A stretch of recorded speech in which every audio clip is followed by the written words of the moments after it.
கலைஞர் ஏன் நீலச்சட்டை அணிய வேண்டும்? இந்த கேள்வி எனக்குள்ளாக இருந்து கொண்டே இருக்கு. நீங்கள் அவர் ஆங்கில இலக்கியத்தை, அவருடைய இலக்கிய புலமையை நீங்கள் வாசிக்க ஆரம்பித்தீர்கள் என்றால் ஷேக்ஸ்பியரே தோற்று போவார். அவர் ஒரு ஒடுக்கப்பட்ட மகர் சமூகத்தில் பிறந்ததால் மட்டுமே தாழ்த்தப்பட்ட சமூகத்தினுடைய தலைவராக இந்த சமூகத்தால் அடையாளப்படுத்தப்பட்ட கேவல கொடுமை இந்தியாவில் நடந்தது. இப்போ புரட்சியாளர் பாபா சாஹேப் அம்பேத்கர் என்கிற ஒற்றை தலைவன் தான் இந்த தேசத்தினுடைய தந்தையாக இருப்பதற்கு தகுதி வாய்ந்தவர். என்னங்க நீங்க காந்தியை கொன்ற அரசு சித்தாந்தத்தையும் நீங்கள் எதிர்க்கிறீர்கள், காந்தியும் எதிர்க்கிறீர்கள் என்று சொன்னால், எங்களுக்கு காந்தியும் சமத்துவம் பேசவில்லை, RSSம் சமத்துவம் பேசவில்லை. எங்களுக்கு சமத்துவம் பேசியது புரட்சியாளர் பாபா சாஹேப் அம்பேத்கர், தந்தை பெரியார், பேரறிஞர் அண்ணா, முத்தமிழறிஞர் கலைஞர், இவர்களைத்தான் எங்களுக்கு பிடிக்கும். எல்லோருக்கும் வணக்கம்.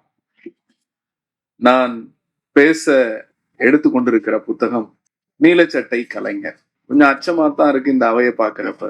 ஆன்ற பேராசிரியர்களா உட்கார்ந்துருக்காங்க. அதை விட மிக முக்கியமா இந்த நீலச்சட்டை கலைஞரை படிக்கிறதுக்கு நான் இன்னொரு PhD பண்ணாதான் எனக்கு, அவருடைய ஆசிரியர் என்பது வேற, அவருடைய பக்குவத்திற்கு, அவருடைய மேம்பட்ட அறிவுக்கு அந்த புத்தகத்தை எழுதியிருக்காரு. இந்த 61 பக்கத்தை நான் கடக்கிறதுக்குள்ளார நான் பட்ட பாடு இருக்க. டிக்ஷனரியை வச்சு ஒவ்வொரு வார்த்தைகளையும் தேடி தேடி தேடி இதுக்கு என்ன அர்த்தம், இது எப்படி உள்ள வரும். என்னுடைய ஓட்டுநர் கேட்டுட்டார், சார் இந்த புக்கோடையே தூங்குறீங்க, இந்த புக்கோடையே பயணிக்கிறீங்களே, என்ன பிரச்சனைன்னாரு. இல்லப்பா, ஒரு புத்தக வெளியீட்டுலா இருக்கு, அதுக்கு நம்ம போகணும், அப்ப நான் பேசணும் அப்படின்னப்ப அவரு எங்க அண்ணன் அப்பையில இருந்து இப்ப வரைக்கும் போனை ஆன்லயே தான் வச்சிட்டு இருக்காரு. நானும் அவரும் ஒன்னா ஒரு NGOல சோசியல் கன்சல்டன்டா ஒர்க் பண்ணிட்டு இருந்தோம். அதனால சொன்னேன்.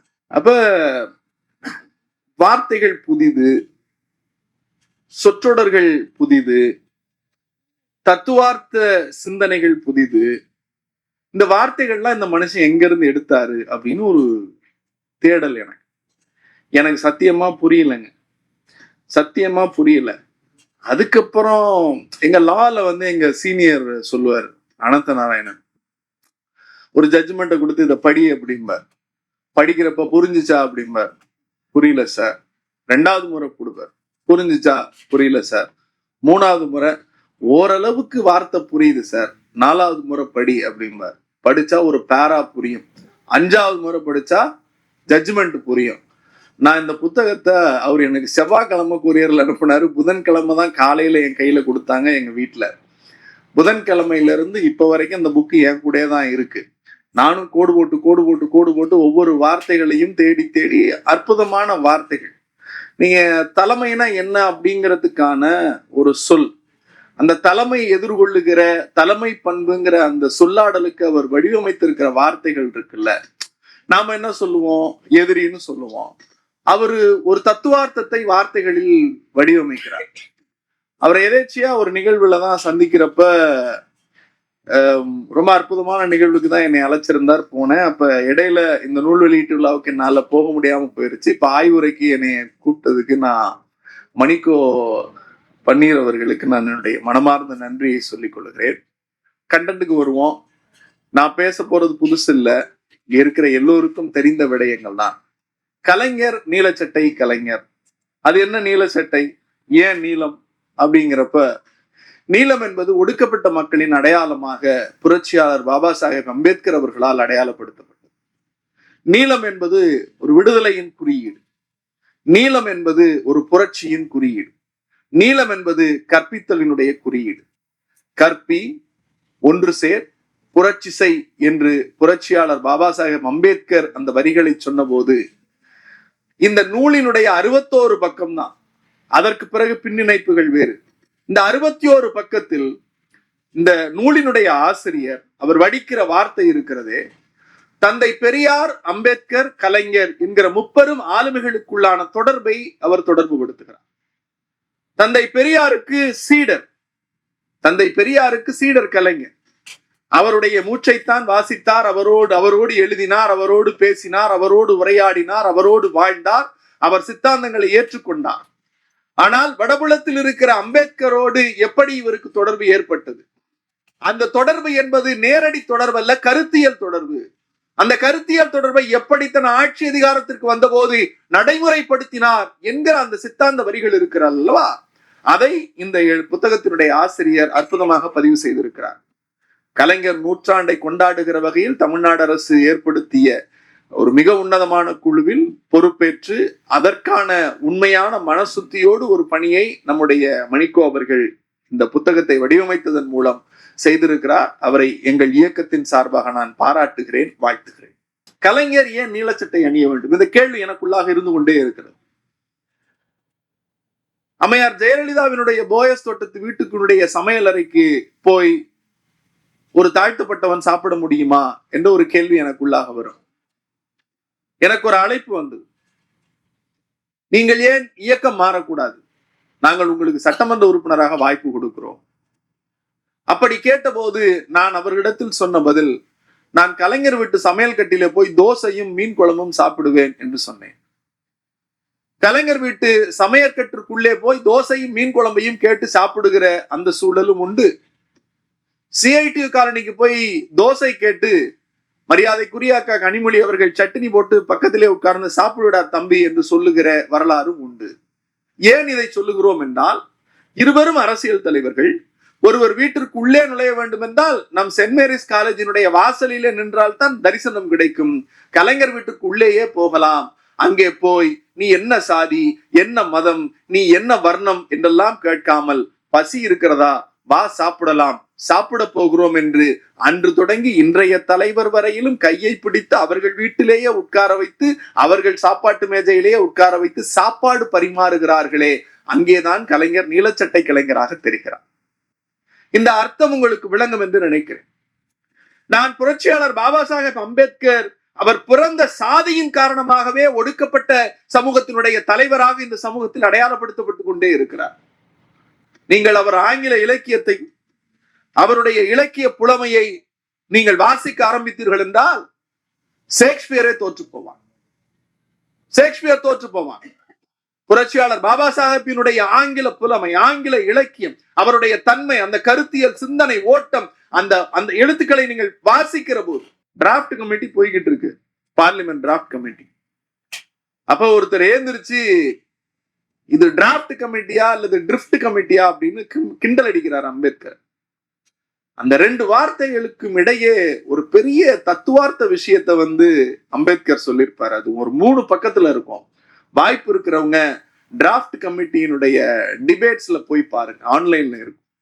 இந்த 3 பக்கத்துல அம்பேத்கர் சொல்லி இருக்கிற வரிகள் இருக்கு இல்லையா, அவர் ஒரு ஒடுக்கப்பட்ட மகர் சமூகத்தில் பிறந்ததால் மட்டுமே தாழ்த்தப்பட்ட சமூகத்தினுடைய தலைவராக இந்த சமூகத்தால் அடையாளப்படுத்தப்பட்ட கேவலம், கொடுமை இந்தியாவில் நடந்தேறியது. இப்போது வரைக்கும் அப்படித்தான். ஆனால் அவர் எல்லோருக்குமான தலைவர். நான் வெளிப்படையாகவே சொல்லுவேன், இந்த தேசத்தினுடைய தந்தை யார் என்றால் மகாத்மா காந்தியா, புரட்சியாளர் பாபா சாஹேப் அம்பேத்கரா என்றால் புரட்சியாளர் பாபா சாஹேப் அம்பேத்கர் என்கிற ஒற்றை தலைவன் தான் இந்த தேசத்தினுடைய தந்தையாக இருப்பதற்கு தகுதி வாய்ந்தவர். ஏன் உங்களுக்கு காந்தி பிடிக்காதா? எனக்கு பிடிக்காது. எனக்கு காந்தியை பிடிக்காது. எனக்கு காந்தியை பிடிக்காது. என்னங்க நீங்க காந்தியை கொன்ற அரசு சித்தாந்தத்தையும் நீங்கள் எதிர்க்கிறீர்கள், காந்தியும் எதிர்க்கிறீர்கள் என்று சொன்னால், எங்களுக்கு காந்தியும் சமத்துவம் பேசவில்லை, RSSம் சமத்துவம் பேசவில்லை. எங்களுக்கு சமத்துவம் பேசியது புரட்சியாளர் பாபா சாஹேப் அம்பேத்கர், தந்தை பெரியார், பேரறிஞர் அண்ணா, முத்தமிழறிஞர் கலைஞர், இவர்களைத்தான் எங்களுக்கு பிடிக்கும். காந்திகிட்ட போய் அம்பேத்கர் நிற்கிறார். What mister Ambedkar? Mister Gandhi, I need to speak to you a couple of minutes. Yes, please. I hate my Indian citizenship. நான் இந்திய குடிமகன் என்பதை வெறுக்கிறேன். ஏன் காந்தி, என்னாச்சு? What happened to you? நீங்கள் இந்த தேசத்தின் தந்தையாக, இந்த தேசத்தின் தந்தை என்பதை விட கடவுளாக நீங்கள் உருவாக்கப்படுத்தப்பட்டிருக்கிறீர்கள். சரி, அதுக்கு என்ன இப்போ உனக்கு? உங்களிடத்தில் சில கேள்விகள் கேட்க கேளு. நான் 21 PhDக்கு மேல் படித்திருக்கிறேன். 21 PhDகளுக்கு மேல் படித்திருக்கிறேன். லண்டனிலே போய் பட்டம் வாங்கி இருக்கிறேன். வெள்ளைக்காரர்களோடு பேசி இருக்கிறேன். வட்டமேஜை மாநாடுகளில் கலந்திருக்கிறேன். ஆனால் எல்லாவற்றையும் விட என் வீட்டிற்கு எதிரே இருக்கிற கோவிலுக்குள் என்னால் உள்ளே நுழைய முடியவில்லை. அந்த கோவிலின் குளத்தில் ஆடு, மாடு, நாய், பன்றி கூட தண்ணீர் குடிக்கிறது. என்னால் தண்ணீர் தொடக்கூட முடியவில்லையே. இப்படி இருக்கிற சமூகத்தில் வாழ்ந்தென்ன, இறந்தென்ன? எனக்கு தேவையில்லை இந்த நாடு. ஐ ஹேட் மை இந்தியன் சிட்டிசன்ஷிப் என்று காந்தியிடத்திலே சொன்னார். காந்தியை போல நம்ம வடிவேல் காமெடி மாதிரி தான். ஒரு தென்னை மரம் இருக்கிறது, ஒரு பச்சை பனை மரம் இருக்கிறது. என்ன சொல்லுவார் என்றால், தென்னை மரத்துக்கு ஒரு ஓட்டு, பனை மரத்துக்கு ஒரு ஓட்டு என்று போட்டு விட்டு போவார். அதை சொல்ல வேண்டும் என்றால், இந்த விடயத்திற்கு முன்னால் ஒரு செய்தியை சொல்லிவிட்டு போகிறேன். காந்தி நம்முடைய வாவேசு ஐயர் குருகுலம் இருக்கிறது அல்லவா, திருநெல்வேலியில வாவேசு ஐயர் குருகுலம் நடத்துகிறார். குருகுலத்தில் எப்படி சுப்புலட்சுமி அம்மா பார்ப்பன விதவைகளுக்கு நடத்தினார், மற்ற சாதியினருக்கு அனுமதி இல்லை அப்படிங்கிறப்ப காந்தி இடத்துல போய் குருகுல பிரச்சனை வருகிறது. தந்தை பெரியார் வெடிக்கிறார், வரதராஜ நாயுடு தந்தை பெரியார் பக்கத்துல நிற்கிறார், போராட்டம் வெடிக்கிறது. செக்கு கொடுக்க முடியல, செக்கு கொடுக்கலன்னா அக்கௌண்ட்ல இருந்து செக்கு கிளியர் ஆகுது. போய் கேட்கிறாரு, என்னடா அப்படின்னு பார்த்தா இன்னொரு செக்க முந்தன மாசமே போட்டு 2 செக்கா கிருஷ்ணசாமி ஐயர் வாவேசு ஐயர்கிட்ட கொடுத்துட்டு வந்துட்டார். ஏயா செக்கு கொடுக்க கூடாதுன்னு சொல்லி தானே சண்டை போட்டுட்டு வந்த, நீ எப்படியா என்னைய கேட்காம, நான் தான் பொருளாளர், நீ எப்படி கொடுத்தேன்னா நான் டெல்லியில இருக்கிற வாழ்கிட்ட கேட்டு கையெழுத்து போட்டு கொடுத்துட்டேன் அப்படின்ட்டார். இவரு செம்ம பெரியார் கட்டுப்பாய் பிரச்சனை பண்றாரு. இந்த பிரச்சனை இப்ப காந்திட்ட போகுது. காந்தி என்ன பண்றாரு, ஏன் அந்த மாதிரி பிரச்சனை வாவேசு ஐயர் கூட்டு போய் கொடுக்குறாரு, இந்த மாதிரி பிரச்சனை, இதுக்கு ஏதாவது ஒரு சொல்யூஷன் சொல்லுங்க, நீங்க தான் காங்கிரஸ், இந்த மாதிரி பெரியார்னு ஒருத்தர் தொல்லை பண்ணின்னு இருக்காரு, சம உன்னலை பிரச்சனையா பண்றாரு, என்ன அப்படின்னப்ப அவர் சொன்ன வரி 4 வரிதான். சம உண்ணல் என்பது ஏற்றுக்கொள்ளக்கூடியதா ஏற்றுக்கொள்ளக்கூடாததா என்பது குறித்து முடிவெடுக்கிற நிலையில் நான் இல்லை. நல்லா கவனிங்க. சம உண்ணல்னா அங்க பார்ப்பனர்களுக்கு தனியான சாப்பாடு, மற்ற சாதியினருக்கு தனியான உணவு பரிமாறல், இந்த 2 விஷயம் நடக்குது. இதை எதிர்த்து தந்தை பெரியார் பிரச்சனை பண்றாரு. காங்கிரஸ்ல இருந்து பணம் போகுது, போற பணத்தை இவர் நிப்பாட்டுறாரு. இவர் ஒரு பொருளாளர், கிருஷ்ணசாமி ஐயர் ஒரு பொருளாளர், வரதராஜன் நாயுடு தலைவரா இருக்காரு. வரதராஜன் நாயுடுக்கு தெரியாம நம்ம கிருஷ்ணசாமி ஐயர் செக்க நிப்பாட்டுன்னு தீர்மானம் போட்டதுக்கு அப்புறமும் 2வது செக்க திருட்டுத்தனமா அனுப்புறாரு. வாவேசு ஐயர் வாங்கிக்கிறாரு. கணக்க பாக்குறப்ப, ஏன்டா இதைதான் நிப்பாட்ட சொல்லிட்டோமே, ஏன்டா திருப்பி அனுப்புனேன்னு கேட்கிறாரு. இவ்வளவு பிரச்சனை வெடிச்சுக்கிட்டு இருக்கு. வாவேசு ஐயர் நேரா காந்திட்ட போறாரு. காந்தி சொல்றாரு, சம உண்ணலை ஏற்கலாமா வேண்டாமா என்று கூறுகிற நிலையில் இப்போது நான் இல்லை. ஆனால் சம உண்ணல் தேவைப்படுகிறது. சம உண்ணல் தேவைப்பட்டாலும் கூட சம உண்ணலை விரும்பாத மற்ற சமூகத்தினர் மனம் புண்படும் என்பதையும் நீங்கள் கருத்தில் கொள்ள வேண்டும். ஆகவே அவர்கள் மனமும் புண்படக்கூடாது, இவர்கள் மனமும் புண்படக்கூடாது. அப்படி ஏதாவது ஒரு தீர்வு இருந்தால் அதை ஏற்று செயல்படுத்துமாறு மாநில காங்கிரசாருக்கு நான் அறிவுரை கூறுகிறேன்றாரு. அப்பா, இதுல என்னையா அறிவுரை நீ சொன்ன? ஒண்ணு சமமா சாப்பிடுன்னு சொல்லு, இல்ல சாப்பிடாதுன்னு சொல்லு, நாங்க மத்ததை தீர்மானிச்சுக்கிறோம். இந்த இடத்துல காந்தி இப்படி ஒரு பேசுறாருல, இதேதான் அம்பேத்கருக்கும் சொல்றாரு. மிஸ்டர் அம்பேத்கர், நீங்க எப்போதாவது சாலைகளில் பயணித்ததுண்டா? நான் எப்பவுமே பயணிப்பேன். When you are traveling in the road, you will face the up and downs in the roads. Our society, our community is like that. சாலைதான் இந்த சமூகம். சாலைகளில் எப்படி மேடு வெள்ளங்கள் இருக்கிறதோ அப்படித்தான் இந்த சமூகத்தில் மேடு வெள்ளம் இருக்கும். அதை நீங்கள் ஏற்றுக்கொண்டுதான் ஆக வேண்டும் அப்படின்னு அம்பேத்கர் காந்தி சொல்றாரு. அம்பேத்கர் கேட்கிறாரு, அப்ப என்னைய பள்ளத்திலே நீ இருக்க சொல்றியா? நான் அப்படி சொல்லல, இந்த சமூகம் சொல்லுது. அப்ப நீ யாரு? நீ யாருப்பா? இந்த தேசத்தின் தந்தை, நீ காந்தி, கடவுள். அப்ப அம்பேத்கர் வருத்தப்பட்டு சொன்னார், நான் வெளியே இருக்கிறேன், நான் இந்துவாக சாக மாட்டேன், நான் இந்துவாக சாக மாட்டேன். இதுல 2 விஷயம் சார். ஒண்ணு, கோவிலுக்குள்ளார நுழையிறது. பெரியார் நெஞ்சில் தைக்கிற முள். 2 விஷயம். தந்தை பெரியார் கோவிலுக்குள்ளே அவனை விடமாட்டேங்கிறான், உள்ளவா, கோயிலுக்குள்ளார போல, சாமி கும்பலாம் வா அப்படின்னு தந்தை பெரியார் கைப்பிடித்து உள்ளே அழைத்து போகிறார். அம்பேத்கர் வருத்தப்பட்டு இந்த தேசத்தின் தந்தையான காந்திட்ட போய் கேட்கிறார். அவரு, நீ சாலையில மேடு வெள்ளம் இருக்கு, இது சாதிக்க முடியாதுங்கிறார். ஆனால் முத்தமிழறிஞர் கலைஞர், நீலச்சட்டை கலைஞர் என்ன செய்கிறார்?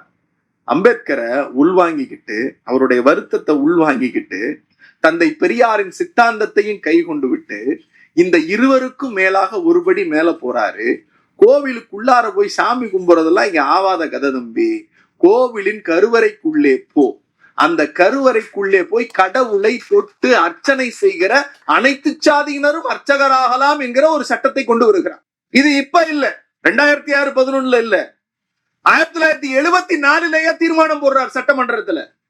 நீங்க அப்ப அவர் எவ்வளவு போக்கஸ்டா இருந்திருக்காரு பாருங்க சார். நீங்க ஒரு மனிதனுக்கு கல்வி கொடுப்பது, ஒரு மனிதனுக்கு ஆடை கொடுப்பது, நான் இன்னைக்கு போட்டிருக்கிற ஷூ வந்து பார்க் அவென்யூ ஷூ.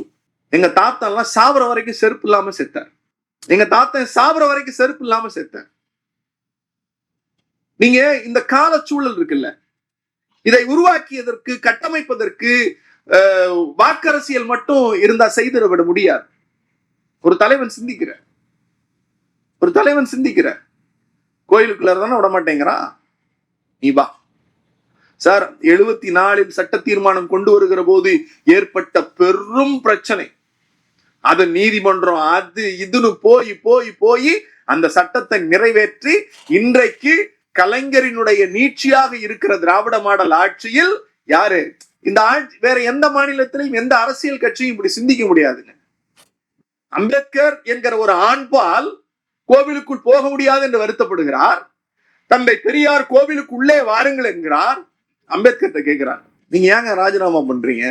அம்பேத்கருடைய வலி மாதிரி நீங்க அதான் சொல்றேன், அவர் ஒரு குறிப்பிட்ட சாதியில் பிறந்ததால் மட்டுமே அவருடைய வாசிப்புகள் அவருடைய எழுத்துகள் வாசிக்காமல் போனது. சண்டை போட்டு அவரை வந்து அவர் நீங்க திரும்பவும் சொல்றேன், அவர் ஒரு மிகப்பெரிய எல்லோருக்கும் சேர்த்து சிந்தித்த தலைவர். நான் இன்னமும் சொல்லுவேன், கடவுள் நம்பிக்கை உள்ள பெண்கள் உங்கள் பூஜை அறையில் அம்பேத்கரை கடவுளாக வைத்து கும்பிடுங்கள். அவர் முதல் சட்ட அமைச்சர். இந்து கோட் பில்ல அமெண்ட்மெண்ட் கொண்டு வர ஜவஹர்லால் நேரு, சர்தார் வல்லபாய் பட்டேல் என்கிற அன்றைய சங்கி காந்திக்கு செலவு வைக்கல பாருங்க. சர்தார் வல்லபாய் பட்டேலுக்கு செலவு வச்சிருக்கான். ஏன் வச்சான்னு ஆனந்த் பென் எழுதின லெட் அஸ் கில் காந்திங்கிற புத்தகத்தை படிங்க. ஒண்ணு 1010 பக்கம் தான். அது நல்ல புத்தகம். நீங்க காந்தியை தெரிஞ்சுக்கலாம், RSS தெரிஞ்சுக்கலாம், மவுண்ட் பேட்டனை தெரிஞ்சுக்கலாம். சர்தார் வல்லபாய் பட்டேலினுடைய மகள்கள் எழுதியது, அதை படிங்க. Let us kill Gandhi, Anand Ben பிரமாணமா எழுதியிருப்பாங்க. காந்திய வந்து காந்தியை சுடுறதுக்கு முன்னாடி குண்டு போடுறாங்க. குண்டு போட்ட உடனே மிஸ்ஸஸ் லேடி மவுண்ட் பேட்டன் வராங்க. வாட் ஹேப்பன் டு காந்தி அப்படிங்கிறாங்க. இந்த செவுத்துல தானே குண்டு போட்டான், நாளைக்கு அவன் என்னை துப்பாக்கியாலே சுடுவான். துப்பாக்கி குண்டு உள்ளர போவோம். அப்ப நான் என்ன சொல்லிட்டு போவேன் அப்படின்னா, இந்த உலகத்தை விட்டு போகிறப்ப ஹே ராம் ஹரே ராம்னு சொல்லிட்டு தான் போவேன். என் உறுதி மூச்சு இருக்கிறவரை ஹே ராம் ஹரே ராம் அப்படின்னு உச்சரிச்சுக்கிட்டு தான் என் உயிர் போவும் அப்படின்னு. உயிர் போவும். யாரு கொன்னது?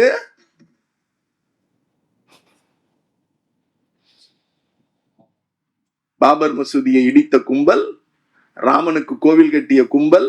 எவன் ஒருவன் துப்பாக்கியால் என் நெஞ்சு பிளக்கப்படுமே ஆனால் கடைசி சொட்டு மூச்சு இருக்கிற வரை ஹரே ராம் ஹே ராம் என்று உச்சரித்து விட்டு போவதுதான் என் வாழ்வினுடைய மிக உத்தமமான நிமிடம். ஆகவே அதற்கும் நான் தயாராக இருக்கிறேன் அப்படின்னு லேடி மவுண்ட் பேட்டன் வாக்குமூலம் கொடுக்கிறார் காந்தி. சரி, இது இந்த நிகழ்வுகளுக்கெல்லாம் பாத்தீங்கன்னா அம்பேத்கர் சர்தார் வல்லபாய் பட்டேலுக்கு வந்தோம் இல்லையா, அவர் தான் முதல்ல எதிர்க்கிறார். சர்தார் வல்லபாய் பட்டேல் எதிர்க்கிறார். ஜவஹர்லால் நேரு வந்து நீங்க வாங்க ஃப்ளோர்ல பாத்துக்கலாம், நீங்க பில்ல பாஸ் பண்ணுங்க, எல்லோரையும் பேச வைக்கிறாங்க. ரொம்ப பெரிய டீப் டிஸ்கஷன் போகுது. அதுல பாத்தீங்கன்னா இந்தியாவினுடைய அப்போதைய குடியரசுத் தலைவர் ராஜேந்திர பிரசாத் இருந்தார்.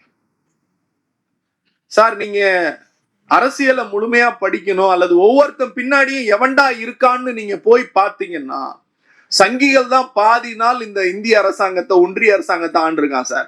ராஜேந்திர பிரசாத் ஜனாதிபதி என்கிற பதவியை கடந்து ஒரு பிரகடனப்படுத்துறாரு. அம்பேத்கர் இந்து கோட் பில்ல கைய வச்சு அது பாராளுமன்றத்திலேயே பாஸ் பண்ணி கையெழுத்து என்கிட்ட வந்துச்சுன்னா நான் கையெழுத்து போட மாட்டேன் ஒரு இந்துவா அப்படின்னாருங்க. ராஜேந்திர பிரசாத் சொன்னார், ஒரு இந்துவா நான் கையெழுத்து போட மாட்டேன். என்னையா பிரச்சனை உனக்கு? என்ன அப்படி என்னையா இந்து கோட் பில்ல என்னையா சட்ட திருத்தம் கொண்டு வந்துட்டான்? பெண்கள் விவாகரத்து செய்யலாம், பெண்கள் சுவிகாரம் செய்யலாம், adoption right, divorce right, adoption right, அதுக்கப்புறம் சொத்துரிமை, ப்ராப்பர்ட்டி ரைட். இந்த விஷயத்துக்கு சட்ட திருத்தம் கொண்டு வர சட்ட திருத்தத்தை தோக்கடிக்கிறார். அம்பேத்கர் வெளியில வந்து சொல்றாரு, ரொம்ப வருத்தத்தோடு சொல்றார், வேதனையோடு நிற்கிறேன். நான் இத்தனை நாள் என் சாதியால் பட்ட அவமானங்களை விட இன்றைக்கு உச்சபட்ச அவமானத்தில் இருக்கிறேன். ஏனென்றால் உள்துறை அமைச்சரை எதிர்க்கிறார், ஜனாதிபதி எதிர்க்கிறார், பலதுறை அமைச்சர்கள் எதிர்க்கிறார்கள். அப்படி எதிர்க்கிற போது அந்த எதிர்ப்பை கடந்து நான் ஒரு செய்தியை பேச வேண்டும் என்று எத்தனிக்கிறேன், மனவழியோடு பேசுகிறேன், என் பதவியை இன்றைக்கு ராஜினாமா செய்கிறேன் அப்படிங்கிறாரு அம்பேத்கர். ஏண்டா ராஜினாமா செய்யறாரு? அப்போது சொன்னார், சாதியால் ஒடுக்கப்பட்டோர் இருக்கிறார்கள், மதத்தால் ஒடுக்கப்பட்டோர் இருக்கிறார்கள், இனத்தால் ஒடுக்கப்பட்டோர் இருக்கிறார்கள், பிறப்பால் ஒடுக்கப்பட்டோர் இருக்கிறார்கள். இப்படி எல்லோவற்றிலும் ஒடுக்கப்பட்டோர் என்று இந்தியாவில் இருந்து கொண்டே இருக்கிறார்கள். இந்த ஒடுக்கப்பட்டோரில் சாதியால் தனி, மதத்தால் தனி, இனத்தால் தனி, பிறப்பால் தனி என்று நீங்கள் எல்லாவற்றிற்கும் சேர்த்து ஒரு பிம்பம் கொடுத்தீர்கள் என்றால் ஒடுக்கப்பட்டோரிலும் ஒடுக்கப்பட்டோர் இந்தியாவில் பிறந்திருக்கிற பெண்கள், அதுவும் குறிப்பாக இந்து குடும்பத்தில் பிறந்திருக்கிற பெண்கள் என்று அம்பேத்கர் சொன்னார். அந்த பெண்களுக்கு நான் சட்டத்துறை அமைச்சராக இருக்கிற போது கொடுக்க முடியாத சுதந்திரம் என்று சொன்னார். பிறகு இந்த பதவி இருந்தென்ன என்று சொல்லிவிட்டு வருத்தத்தோடு ராஜினாமா செய்தார். அப்போது சொன்னார், a day will come, a leader will emerge. That leader fulfill my commitment through his legislative power. ஒரு நாள் வரும், ஒரு தலைவன் வருவான். அந்த தலைவன் என் சித்தாந்தத்தையும் என் சிந்தனைகளையும் சட்டப்பூர்வமாக நிறைவேற்றுவான், பெண்களுக்கு சொத்துரிமை கொடுப்பான் என்று அம்பேத்கர் சொன்னார். நீலச்சட்டை கலைஞர், அம்பேத்கரின் நீலச்சட்டையை வாங்கி தனக்குள் புதைத்து வைத்துக் கொண்ட கலைஞர் 1989 மே மாதம் 6ஆம் நாள் இந்தியாவிலேயே பெண்களுக்கு சொத்தில் சம பங்கு உண்டு என்கிற சட்டத்தை கொண்டு வந்தார் தோழர்கள். இதில் சாதி உள்நோக்கம் இருக்கிறதா அம்பேத்கருக்கு? இன்றைக்கு நாம் யார் வேண்டுமானாலும் விவாகரத்துக்கு போகலாம். மன ஒற்றுமை இல்லையா? விவாகரத்தில் வாழ்ந்து விட்டு போ. எனக்கு பிள்ளை பேர் இல்லை, பிள்ளையை தத்தெடுக்கிற உரிமை உனக்குதான் கல்யாணம் பண்ணி கொடுத்தாச்சு இல்லடி, போடி அப்படிங்கிறப்ப இல்ல இல்ல, நீ யார் அதை சொல்றதுக்கு? என் தாத்தா கலைஞர் எனக்கு சொத்து கொடுத்திருக்காரு, பாதி 1 ஏக்கர் இருந்தா 1/2 ஏக்கர் உனக்கு, 1/2 ஏக்கர் எனக்கு, கையெழுத்துனா போடுறேன், இல்லைன்னா கோர்ட்ல பாத்துக்கிறேன் அப்படின்னு சொல்லுகிற அந்த உரிமை இருக்கிறது அல்லவா? அதை கொடுத்தது நீலச்சட்டை கலைஞர். இதுல நம்ம மணிக்கோ ரொம்ப அற்புதமான ஒரு வார்த்தையை, எனக்கு அது ரொம்ப பிடிச்சிருந்துச்சு. சமத்துவபுரத்தை பத்தி ஒரு வார்த்தை எழுதியிருக்காரு, ஒரு சொற்றொடர். சமூக நீதியினுடைய கட்டட அமைப்பு தான் சமத்துவபுரங்கள் அப்படின்னா. சார், சமத்துவபுரம் அப்படின்னு ஊருக்கு பக்கத்துல ஒரு 10 பில்டிங்கை கட்டிவிட்டு போங்க எல்லாரும் இருங்க அப்படிங்கிறது இல்லை சார். எவனை தொட்டால் தீட்டென்றானோ, எவனை பார்த்தால் பாவம் என்றானோ, எவன் கையால் உண்ண மாட்டேன் என்றானோ, எவனை தொடமாட்டேன் என்றானோ, இப்படிப்பட்ட எல்லா சம்பிரதாயங்களுக்கு உட்பட்டு வர்ணாசிரம தர்மத்தின் அடிப்படையில் ஒரு சமூகத்தை பிரித்து பிரித்து பிளவுபடுத்தி வைத்திருந்த அந்த சமூகத்தின் கட்டமைப்பில் கொண்டு போய் வா. அக்ரகாரம் நான் சொல்றேன், அக்ரகாரம் கிடையாது. சாதிகளின் பெயரால் தெருக்கள் இருந்தது, சாதிகளின் பெயரால் தெருக்கள் இருந்தது. முதலி தெரு, செட்டி தெரு, வன்னியர் தெரு என்று எல்லாம் இருந்தது. ஏன் பள்ளன் தெரு, பறையன் தெரு என்று கூட இருந்தது. எங்கேயும் பார்க்க முடியவில்லையே, ஏன்? இந்த தெருக்களின் அடிப்படையில் வாழ்ந்தவர்களின் மனங்கள் எப்படி இருந்திருக்கும் என்று யோசித்து பாருங்கள்.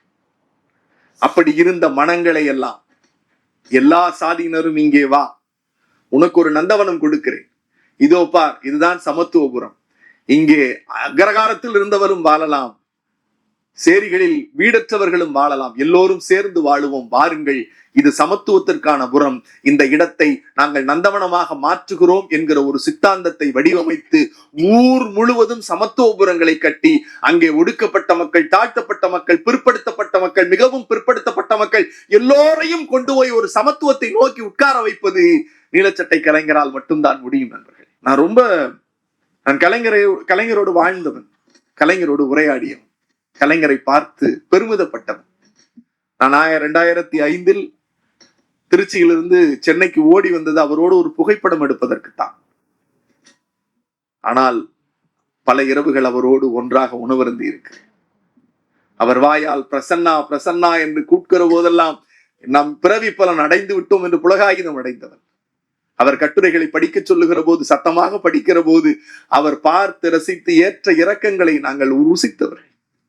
அவர் சிந்தித்தது முதலமைச்சராக இருக்கிற போது, எதிர்கட்சி தலைவராக இருக்கிற போது. நீலச்சட்ட கலைஞர் ஒரு ப்ரமோஷன் லிஸ்ட் வருது. ஒரு மிக மூத்த பத்திரிகையாளர் ஒருத்தர் இருக்கார், இப்பவும் அவர் இருக்கார். வாயா, அவர் உரிமையா பேசுவார். வாயா, அப்படிம்பாரு. அதிகாரிகள்லாம் இருக்காங்க, நாங்கெல்லாம் இருக்கோம். அந்த லிஸ்ட்டை காட்டி, இந்தாயா ஐயா என்னங்கய்யா, இந்த லிஸ்ட்ல வந்து ஒரு 16 பேர் இருக்கு, ஒரு ப்ரமோஷன் லிஸ்ட். இதுல சோறு எது சாதம் எதுன்னு சொல்லியா அப்படிங்கிற. லிஸ்ட கொடுத்தாரு, சோறு எது சாதம் எதுன்னு கேக்குறாரு. எனக்கு ஒன்றும் புரியல.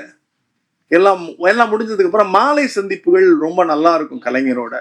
அவர் மேல இருந்து கீழே வர்றப்ப ஒரு 2 நிமிஷம் நின்று பேசுறப்ப, அவர் இந்த வண்டியில ஏறுறப்ப அந்த ஒரு 5 நிமிஷம் டைம் இருக்கும். அதுல பேசுறப்ப அவரு ரொம்ப ஆர்வமா கேட்பாரு. பேசிக்கிட்டே இருக்கிறப்ப அவர் பேசுறப்ப வண்டி எடுக்க மாட்டாங்க. அது எங்களுக்கு ஒரு வாய்ப்பு. ஏன்னா அவர் சிஎம். அப்ப அப்படி பேசுறப்ப நான் அப்பான்னு தான் கூடுவேன். அப்பா இந்த காலையில இந்த சோறு சாதம் அப்படின்னாரு. சோறு சாதம், டேய் சாதம்னா மயிலாப்பூர்ரா, சோறுனா நம்ம ஊர்ரா அப்படின்னாரு.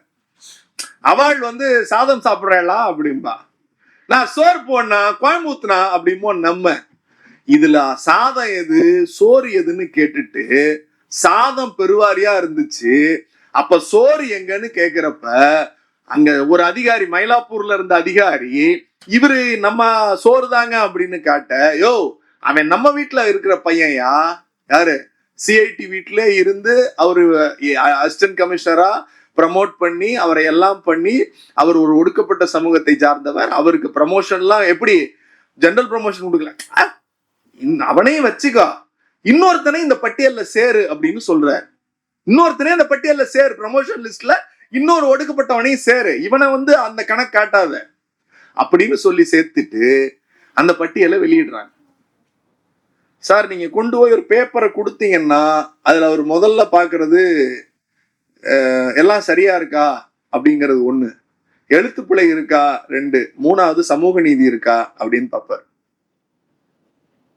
தேவையானவனுக்கு அந்த விஷயம் தேவைன்னா 100% செஞ்சு கொடுப்பாரு. நீங்க அது நீங்க சார் ஒண்ணு இல்ல, முதல் தலைமுறை பட்டதாரி வரான் தாழ்த்தப்பட்ட சமூகத்திலிருந்து. அவன் அப்பா வந்து வேர்வை சிந்தி கூலி வேலை பார்த்து, நீங்க அவரு திட்டத்தை எந்த திட்டம் எடுத்தாலும், நீங்க வந்து நில உச்சவரம்பு சட்டம்னு போங்களேன், நில உச்சவரம்பு சட்டம் 30 ஏக்கர் ஸ்டாண்டர்ட் வந்து கொடுத்தது வந்து காங்கிரஸ் பெரியக்கம். நம்ம அண்ணன் சொல்லுவாரு, நம்ம ஆமக்கதா அண்ணன் சொல்றாரு, நீங்களா கொடுத்தீர்கள், நாங்கள் கொடுக்கவில்லையா, நாங்கள் யார் தெரியும். சரி இருப்பா. இப்ப கலைஞரை நீ தமிழரை ஏத்துக்குவியா மாட்டியா சொல்லு. இல்ல, ஏத்துக்க முடியாது. மற்ற மொழி பேசுகிறவர்கள் மற்றவர்கள் வாழலாம், ஆனா நாங்கள் தான் ஆளுவோம். எங்க அண்ணிட்ட நான் சொல்றது, எனக்கு அண்ணன் ரொம்ப நெருங்கிய சொந்தம்னா சாதி ரீதியா இல்ல, எனக்கு அண்ணன். நாங்கெல்லாம் ஒன்னா மேடையில போய் பேசி ஒன்னா சாப்பிட்டு வளர்ந்துருக்கோம். அண்ணிட்ட சொல்லணும், பிபி மாத்திரை கொஞ்சம் டெய்லி கொடுத்தேன் இப்ப அண்ணனுக்கு. அண்ணன் வயசாகுது, அந்த பக்குவத்துக்கு அண்ணன் இன்னும் வரல. கலைஞரை தமிழரா இல்லையா அப்படின்னு ஒரே ஒரு சிம்பிள் கேள்வி சார். தமிழ்நாட்டுல திருக்குவளி என்கிற திருக்குவளையில பிறந்திருக்காருங்க. கல் தோன்றி மண் தோன்றா காலத்தை முன் தோன்றிய மூத்த குடின்னு சொன்ன தொல்காப்பியத்துக்கு விளக்க உரை எழுதியிருக்காருங்க. சிலப்பதிகாரத்துக்கு விளக்க உரை எழுதியிருக்காருங்க. திருக்குறளை முழுசா படிச்சு திருக்குறளுக்கு விளக்க உரை எழுதியிருக்காருங்க. இது முக்கியங்க. அதுக்கப்புறம் சும்மா இருக்க முடியாம ஒரு 1,50,000 பக்கம் புத்தகம் எழுதியிருக்காருங்க. ஒரு 100 படத்துக்கு மேல கதவசனம் எழுதியிருக்காருங்க. இதையெல்லாம் எழுதின ஒருத்தர் நீ தமிழரா அப்படின்னு டப்பா புடிச்சிட்டு வந்து இதுல காட்டுங்க அப்படின்னா எப்படி காட்ட முடியும்? எனக்கு புரியல. சரி பிரசன்னா தமிழனா அப்படின்னா இல்ல, வேறு யாரா தமிழன், வேறு யார் தமிழன்? சார் நீங்க, நான் ஒரே ஒரு கேள்விதான் எனக்கு வருது. அப்ப கலைஞர் வந்து ஒரு பதில் சொல்றாரு, சார் உங்களை எல்லாரும் இப்படி பேசுறாங்களே, இவ்வளவு மோசமா பேசுறாங்களே, இவ்வளவு கேவலமா பேசுறாங்களே. இப்ப கலைஞர் சொன்னார், சட்டமன்றத்துல கேக்குறாங்க, இதெல்லாம் ஒரு ஆட்சியா, கேவலமான ஆட்சி, 3ஆம் தர ஆட்சியா நீ நடத்திக்கிட்டு இருக்க அப்படிங்கிறப்ப அவர் எழுந்து பதில் சொன்னாருங்க, இது 3ஆம் தர ஆட்சி அல்ல, என் ஆட்சி 3ஆம் தர ஆட்சி அல்ல, 4ஆம் தர ஆட்சி. வருணாசிரம தர்மத்தில் 4வது வருணத்தில் இருக்கிறவர்கள் தான் அப்பாவுக்கும் அம்மாவுக்கும் பிறக்க வேண்டிய இடத்தில் பிறந்தவர்கள். அந்த சூத்திரர்களுக்கான, பஞ்சமர்களுக்கான, ஒடுக்கப்பட்டோருக்கான ஆட்சியினுடைய ஆட்சி என்று சொன்னார். இத சொல்றதுக்கு ஒருத்தருக்கு தைரியம் வேணும். நான் பார்ப்பன சமூகத்தில் பிறந்தவள், அந்த திவர் எனக்கு என்றைக்கும் இருக்கும்னு சொன்ன இடத்துல உட்கார்ந்து இந்த ஆட்சி பஞ்சமர்களுக்கான ஆட்சி, அவர்களுக்கான தலைவன் நான் சொல்ற அந்த தைரியம் இருக்குல்ல, அங்கேதான் கலைஞர் நிற்கிறார். அங்கேதான் கலைஞர் இருக்கிறார். அவரை போல பேசியவர்கள், அவரை போல சார் முதல்ல அம்பேத்கர் படம் வைக்கிறார் சார் சட்டமன்றத்துல. அம்பேத்கர் படம் இல்ல சார். இங்க ஏன் அம்பேத்கர் படம் வைக்கணும்னு யோசிச்சிருந்திருக்கலாம் இல்லையா? அம்பேத்கர் படத்தை கொண்டு வந்து சட்டமன்றத்துல வைங்கன்னு ஒரு பெரிய படத்தை வைக்கிறார். டெல்லியில இருந்து தலைவர்களை கூட்டிட்டு வர்றார். வந்து தரங்க, வந்து தரங்க. அம்பேத்கர் பிறந்த ஊர்ல அம்பேத்கருடைய பெயரில் ஒரு பல்கலைக்கழகம் இல்ல, சட்ட பல்கலைக்கழகம் தொடங்குறார். என்ன பேர் வைக்கலான்னு எல்லாரும் கேட்கிறப்ப டாக்டர் அம்பேத்கர் சட்ட பல்கலைக்கழகம் பேர் வைக்கிறார். பேர் வச்சு மட்டும் இல்லைங்க, நம்ம கிரீன்வே சாலைக்கு போறீங்கல்ல, எல்லா அமைச்சர்களுக்கும் வீடு இருக்கா? குறிஞ்சி, மருதம், முல்லை, நெய்தல், அந்தந்த அமைச்சர்களுக்கு ஒவ்வொரு வீடு இருக்கா? ஏன் முதலமைச்சருக்கு அங்க வீடு இல்ல? யாராவது யோசிச்சிருக்கீங்களா? முதலமைச்சருக்கு ஏன் சார் வீடு இல்ல? முதலமைச்சருக்கு அங்க ஒரு வீடு இருந்துச்சு சார். முதலமைச்சருக்கு அங்க ஒரு வீடு இருந்துச்சு. ஒரு அற்புதமான மாளிகை, அற்புதமான வீடு, நல்ல வசதியான ஒரு பெரிய மாளிகை ஒண்ணு கட்டப்பட்டது. கலைஞர் போறார், என்னையா அது அப்படிங்கிற. எல்லா அமைச்சர்களுக்கும் இங்க வீடு இருக்குங்க. இந்த பக்கம் வந்து தலைமை நீதியரசர் இருப்பாரு, அந்த பக்கம் கிண்டில ஆளுநர் இருப்பாரு, இது வந்து முதலமைச்சருக்கான இல்லம். அப்படியாயா? சரியா? நம்ம இப்போ ஒரு பல்கலைக்கழகத்துக்கு பேர் வச்சோமே, அந்த பல்கலைக்கழகத்தின் பேர் என்னங்கிற? டாக்டர் பாபா சாஹேப் அம்பேத்கர் சட்ட பல்கலைக்கழகம். அதுக்கு ஆபீஸ் எங்கேயா வச்சிருக்கீங்க? இல்ல தேடிக்கிட்டு இருக்கோம் அப்படின்னா. முதலமைச்சர் இல்லம் தான் இனிமேல் டாக்டர் அம்பேத்கர் சட்ட பல்கலைக்கழகத்தினுடைய பல்கலைக்கழகம் அப்படின்னு அறிவிக்கிறாருங்க. தனக்கு கட்டப்பட்ட, முதலமைச்சருக்காக கட்டப்பட்ட இல்லத்தை டாக்டர் அம்பேத்கர் சட்ட பல்கலைக்கழகத்தினுடைய அந்த வளாகமாகவே மாற்றிய ஒரு தலைவர் டாக்டர் கலைஞர். யோசிச்சு பாருங்களேன். ஜெயலலிதா அம்மா என்ன செஞ்சாங்க? நாங்கெல்லாம் படிச்சுக்கிட்டு இருந்த கல்லூரிக்கு பெயர் டாக்டர் அம்பேத்கர் சட்ட கல்லூரிங்க. பெருமையா சொன்னேன். அந்த கல்லூரியில படிக்கிறப்ப 2005 காலேஜில் சேர்ந்துட்டேன். அம்மையார் ஜெயலலிதா ஆட்சி பப்பட்ட ஒரு 16 FIR தான் அப்பவே. ஏங்க 16 FIRன்னு கேட்டா ஒன்றும் இல்லை. உழவர் பாதுகாப்பு திட்டத்தை அந்த அம்மா நிப்பாட்டினாங்க. ஸ்காலர்ஷிப் ஒழுங்கா வரல, பைப்ல தண்ணி வரல, பேராசிரியர்கள் ஒழுங்கா வரல, இந்த பிரச்சனை இதுக்குதான், வேற எதுக்கும் இல்லை. ஒரு 16 FIR, இது எல்லாம் முடிஞ்சது. இப்ப அந்த சட்டக்கல்லூரி அங்க இருக்கா அப்படின்னா, சென்னைக்கு சட்டக்கல்லூரியே இல்ல. சென்னையில சட்டக்கல்லூரியே இல்ல. நீங்க எல்லாம் நினைக்கலாம், சார் அப்ப பெருங்குடியில இருக்கிறது என்ன? அது சீர்மிகு சட்ட பள்ளி, சட்டக்கல்லூரி இல்ல. சென்னைக்கென்று இருந்த சட்டக்கல்லூரியை இங்க வாங்க வாங்க, இன்னும் 10 வருஷத்துல மெட்ரோ வந்துரும், இன்னும் 10 வருஷத்துல நோன்னே தண்ணி வரும், பஸ் வந்துரும், பஸ் ஸ்டாண்ட் வந்துரும், பக்கத்திலே படுத்துக்க சுடுகாடும் இருக்கு அப்படின்னு ரியல் எஸ்டேட் விளம்பரம் பண்ணுவான்ல, ஊருக்கு வெளியில ஒரு 60 கிலோமீட்டர் 70 கிலோமீட்டருக்கு உள்ளார. அந்த மாதிரி திருவள்ளூருக்கும் அரக்கோணத்துக்கும் பார்டர்ல ஒரு ஊர்ல போய் ஒரு காட்டுல ஒரு கட்டடத்தை கட்டி இதுதான் இனிமே சென்னை சட்டக்கல்லூரின்னு மாத்திட்டாங்க அந்த அம்மா. தன் வீட்டை பல்கலைக்கழகமாக மாற்றியது கலைஞர். சென்னையின் மிக முக்கியமான அடையாளமாக இருந்த பாபா சாஹேப் அம்பேத்கர் அவர்கள் பெயரில் இருந்த சட்டக்கல்லூரியை ஊருக்கு 70 கிலோமீட்டருக்கு வெளியில பார்டர்ல போட்டு அதுதான் கல்லூரி என்று காட்டியது சனாதனம். இந்த பையன் படிக்க வரான் சார், நாங்க படிக்க வரோம், எங்களுக்கெல்லாம் ஃபீஸ் போடுறாங்க. அம்மையார் ஜெயலலிதா ஃபீஸ் போடுறாங்க, 17,000 ரூபாய் ஃபீஸ். என்னையா இது கொடுமையா இருக்கு, நாங்கெல்லாம் ஃப்ரீன்னு படிக்க வந்தோம், 17,000 ரூபாய் காசு கேட்கறாங்களே அப்படிங்கிறப்ப ஒரு பெரிய போராட்டத்தை நான் முன்னெடுக்கிறேன். அடுத்த ஆண்டு கலைஞர் ஆட்சி வருகிறது, 2006 கலைஞர் ஆட்சி வருது. நேரா அப்ப சட்டத்துறை அமைச்சர், இன்றைக்கு மரியாதைக்குரிய மூத்த அமைச்சர் ஐயா துரைமுருகன் அவர்கள், நேரா அவர்கிட்டே போறோம். சொன்னோம் இந்த மாதிரி, அப்படியா தலைவர்கிட்ட பேசி சொல்றேன்யா அப்படின்னு. ஒரு நாள் ஆச்சு, 2 நாள் ஆச்சு, கேட்கல. நாங்களே கோபாலபுரத்துக்கு கிளம்பி போயிட்டோம். அப்ப தலைவர்கிட்ட போய் சொல்றோம், அப்படியாயா? அப்ப ஐயா துரைமுருகன் இருக்காங்க, கூப்பிட்டு பேசுறாங்க. என்னையா அப்படின்னா, ஆமாங்கயா அவங்க வந்து 17,000 ரூபாய் போட்டிருக்காங்க. சரி சரி போங்க, நான் பேசிட்டு சொல்றேன்னு அனுப்புனார். மறுநாள் காலை ஒரு செய்தி வருதுங்க, படிக்கிற சட்டக்கல்லூரியில் படிக்கிற மாணவர்களுக்கு இலவச கல்வி. ஹானர்ஸ் படிக்கிறவனும் முதல் தலைமுறை ஒடுக்கப்பட்ட சமூகத்திலிருந்து வந்தால் அவனுக்கும் அந்த கல்வி இலவசம். ஹானர்ஸ்ல படிக்கிறவனுக்கு ஸ்காலர்ஷிப் உண்டுன்னு கலைஞர் அறிவிச்சார். நாங்கெல்லாம் பெரிய தலைவர்கள் அல்ல, சாதாரண ரெப்ரசன்டேட்டிவ், ஸ்டூடெண்ட் ரெப்ரசன்டேட்டிவ்ஸ். போய் கேட்கிற போது அதை கொடுக்கிறார். நீ கோவிலுக்குள் உள்ளே நுழைய முடியாதுங்கிற போது உன்னை நுழைய வைக்கிறார். தெருக்களில் நீ நடக்க முடியாது சார், தெருக்கல்ல நடக்க முடியாதுங்கிறது மட்டுமல்ல சார், நான் சொன்னேன்ல இன்னைக்கு நான் வந்து பார்க்கவென்யூ ஷூ போட்டிருக்கேன்னு, என் பாட்டனும் முப்பாட்டனும் இங்கே உட்கார்ந்து இருக்கிறவருடைய பாட்டனும் முப்பாட்டனும் அகரகார தெருக்களில் நடக்க முடியாது.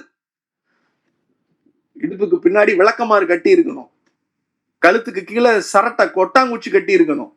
அப்படி நீங்க நடந்து போகிற போது உங்கள் பாதத்தில் சுவடு கூட தெரியாமல் உங்கள் முதுகுக்கு பின்னால், இடுப்புக்கு பின்னால் கட்டி இருக்கிற விளக்கமாறு அழிச்சுக்கிட்டே போவோம்.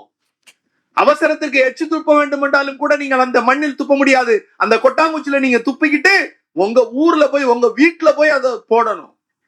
இதுதான் சார் நிலைமை. நீதிமன்றங்களுக்குள்ளே போகிற போது, அடுத்த சாப்டர், நீதிமன்றத்துக்கு போறீங்க.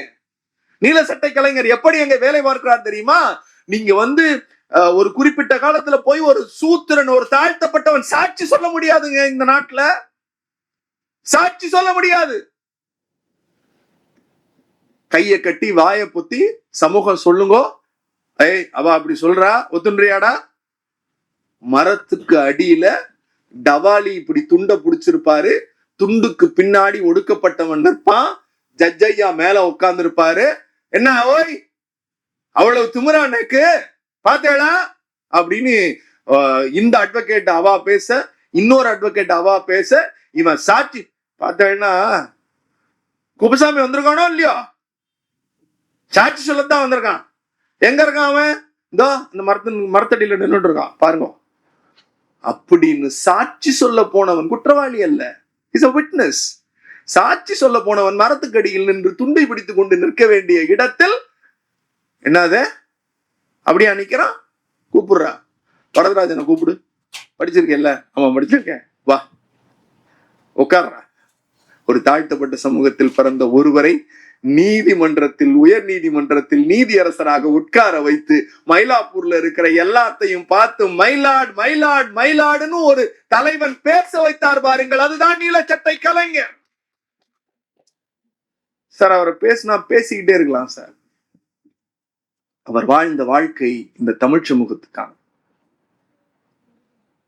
எனக்கு அவர் சொன்ன அட்வைஸ், அரசியல் என்பது அவமானங்களை ஏற்றுக்கொள்ள பழக வேண்டும். நிறைய பேசுவார் என்கிட்ட. இந்த அவைக்கு நான் ஒரே ஒரு செய்தியை சொல்லி விடைபெற ஆசைப்படுகிறேன். நீலச்சட்டை கலைஞர் மட்டுமல்ல, அவர் எல்லோருக்குமாக சிந்தித்தவர், அவமானங்களை தலையில் சுமந்தவர். இப்ப நான் போய் கேட்கிறேன், அவரு சொன்னாரு, என்னப்பா இவ்வளவு கேவலப்படுத்துறாங்க, இவ்வளவு விமர்சனம் பண்றாங்க, உங்களுக்கு கோபமே வராதா? அப்ப சொன்னாரு, கருணாநிதி வந்து கலைஞர் ஆயிட்டதுனாலயோ, பிரசன்னா தமிழன் பிரசன்னா ஆயிட்டதுனாலயோ மக்கள்லாம் என்ன நினைப்பாங்கன்னா, இவங்க தலையில வந்து மலர் கிரீடம் இருக்குன்னு நினைப்பாங்க, மலர் கிரீடம் இருக்குன்னு நினைப்பாங்க. அது மலர் கிரீடம் இல்ல, மலக்குடை. மலக்குடை. அவர் சொன்ன வார்த்தையை அப்படியே சொல்றேன். நம்ம தலை மேல பேலுவாங்க, அது நம்ம முகத்துல வலியும், அதை இப்படி தொடச்சு போட்டுட்டு நின்னா மட்டும்தான் நாம் வாழுகிற சமூகத்திற்கு குறைந்தபட்சமாவது நல்லது செய்ய முடியும் என்று சொன்னவர் கலைஞர். இப்படி ஒரு தலைவனை நீங்க பார்க்கவே முடியாதுங்க. பெரிய உன்னதமான தலைவர்கள் சிந்தித்தவர்கள் செயல்பட மறுத்தார்கள், செயல்படுத்தியவர்கள் சிந்திக்க மறுத்தார்கள். ஆனால் சிந்தனையை செயல்படுத்தி இந்த சமூகத்தின் கண்முன்னே தன் வாழ்ந்து மறைகிற போது ஒரு தன்மானமிக்க ஒரு தமிழ் சமூகத்தையும் ஒடுக்கப்பட்ட மக்களுக்கான சிறகுகளை கொடுத்து வா, நீ உட்கார், நீதிமன்றத்தில் மறுக்களிக்கப்படுகிறாயா அங்கே போய் உட்கார், கோவிலில் மறுதளிக்கப்படுகிறாயா கோவிலுக்குள்ளே போ, குளத்தில் தண்ணீர் எடுக்க மறுக்கிறானா நீ போய் போர்வெல் போட்டு நிலத்துக்கு நீயே தண்ணி பாய்ச்சுன்னு சொன்ன ஒரு உன்னத தலைவன். அந்த தலைவரை வணங்கி நீலச்சட்டை கலைஞரை எழுதிய மணிக்கோ அவர்களையும் பாராட்டி விடைபெறுகிறேன். நன்றி, வணக்கம். ஊடகம் கார்ப்பரேட் அரசியல்வாதிகளின் கைப்பாவையாக அடிமைகளாக இருந்தது போதும், இனி சாட்டை எடுத்து சுழற்றும் நேரம் வந்துவிட்டது. ஊடகம் பொதுமக்களாகிய உங்களுக்காக உங்களாலேயே இயக்கப்பட வேண்டும். ஊடக சுதந்திரத்திற்காக உங்களின் பங்களிப்பை இன்றே அளித்திடுங்கள்.